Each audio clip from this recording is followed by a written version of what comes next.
গাজা শান্তি পরিকল্পনার দ্বিতীয় ধাপের বাস্তবায়নে মাঠ পর্যায়ের অগ্রগতির অংশ হিসেবে উপত্যকার শাসনভার হস্তান্তরের ঘোষণা দিয়েছে হামাস।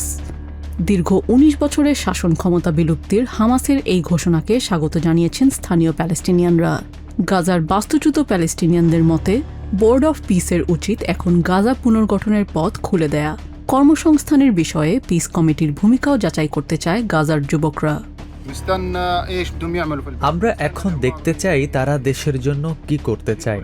আমরা চাই গাজা পুনর্গঠনের কাজ শুরু হোক, ধ্বংসস্তূপের নিচ থেকে এখনও আটকে থাকা লাশগুলো উদ্ধার করা হোক। বেকার যুবকদের জন্য কর্মসংস্থান দরকার। হামাসও তাদের হাতে থাকা জিম্মিদের ফেরত দিয়েছে। এবার গাজার নিয়ন্ত্রণও কমিটির হাতে ছেড়ে দিচ্ছে। যে কমিটি গাজার দায়িত্বে আসুক, তাদের উচিত গাজা পুনর্গঠনের পথ খুলে দেয়া। আমরা আল্লাহর কাছে দোয়া করছি হামাসের এই প্রশাসনিক কমিটি ভেঙে দেওয়ার সিদ্ধান্ত যেন আমাদের জীবনে উন্নতি বয়ে আনে। সন্তানদের নিয়ে এই তাঁবুর জীবন, মশা আর ইঁদুরের অত্যাচার থেকে আমরা মুক্তি চাই। এটা কোনো জীবন নয়।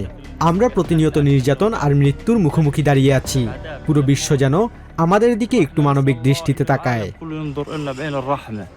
২০২৩ সালের ৭ অক্টোবরের পর শুরু হওয়া এই রক্তক্ষয়ী সংঘাতের ২.৫ বছর পেরিয়ে গেলেও গাজা এখনও ধ্বংসস্তূপের নগরী। হামাসের এই প্রশাসনিক পরিবর্তনের খবরে সাধারণ প্যালেস্টিনিয়ানদের মনে কিছুটা স্বস্তি ফিরলেও তাদের জীবনযাত্রার মান এখনও চরম মানবেতর। খানাখন্দে ভরা সড়ক এবং খোলা আকাশের নিচে প্লাস্টিকের তাঁবুতে মশা আর ইঁদুরের উপদ্রবের মাঝে দিন কাটছে হাজারো মানুষের। গাজাবাসীর একমাত্র চাওয়া এই রাজনৈতিক পরিবর্তনের ফলে যেন দ্রুত আন্তর্জাতিক সাহায্য ও পুনর্গঠনের কাজ শুরু হয়।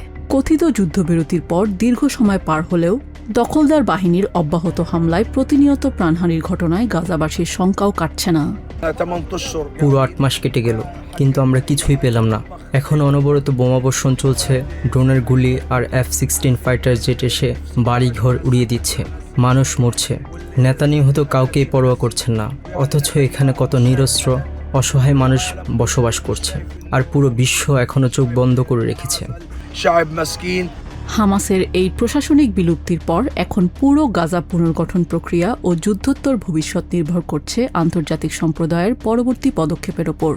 রাজনৈতিক বিশ্লেষকদের মতে হামাসের এই নমনীয় ভাবমূর্তির পর এখন বল পুরোপুরি ইসরায়েল ও আন্তর্জাতিক সম্প্রদায়ের কোর্টে।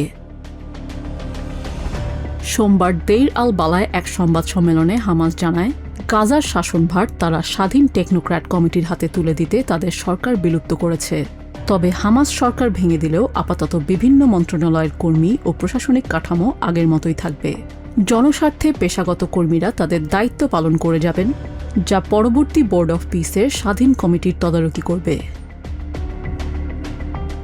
তবে রাজনৈতিক এই পট পরিবর্তনের মাঝেই সোমবারেও ইসরায়েলি হামলায় অন্তত ৫ জন নিহত হয়েছেন। এমনকি মঙ্গলবারও গাজা সিটি ও খান ইউনিসে পৃথক হামলায় ২ প্যালেস্টিনিয়ানকে হত্যা করেছে ইসরায়েল।